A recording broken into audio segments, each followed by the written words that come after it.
Hello, আমি পাপিয়া চলে এসেছি তোমাদের সাথে আবার ছোট্ট একটা মিনি ব্লগ নিয়ে। তো ফার্স্ট বলো যে তোমরা পুজো কেমন কাটালে। আমি কিন্তু খুব ভালো কাটিয়েছি পুজোটা, আর তোমাদের সাথে কিন্তু ছোট্ট ছোট্ট করে আমি তুলে ধরেছি মিনি ব্লগের মাধ্যমে।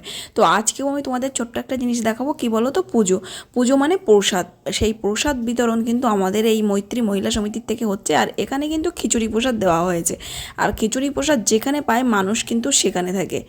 খিচুড়ি প্রসাদ এমন একটা জিনিস, তুমি বাড়িতে যত ভালো করে সুন্দর করে রান্না করো না কেন, পুজোর প্রসাদ মানে আলাদাই একটা টেস্টি, আলাদাই একটা অনুভূতি। বাড়িতে কিন্তু প্রায়ই আমাদের খিচুড়ি রান্না হয়, বিশেষ করে শীতকালের দিন আর বৃষ্টির সময়।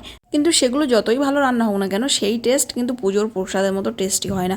তো আজকে মন ভরে খেলাম, কারণ অন্য প্যান্ডেলে গেলে কিন্তু যেটুকু দেবে সেইটুকুতেই সীমাবদ্ধ থাকে প্রসাদটা। আর আজ কিন্তু নিজের প্যান্ডেলে নিজেরাই করেছি সব কিছু, যার জন্য আমরা মন ভরে পেট ভরে খেতে পেরেছি। আর পুজোর প্রসাদ অল্প একটু দিলেই কিন্তু পেট ভরে যায় বা মনটাও ভরে যায়। সো যাই হোক, তোমাদের সাথে কথা বলতে বলতে দেখো আরতি কিন্তু শুরু হয়ে গেছে। তোমরা এবার একটু আরতি দেখে নাও।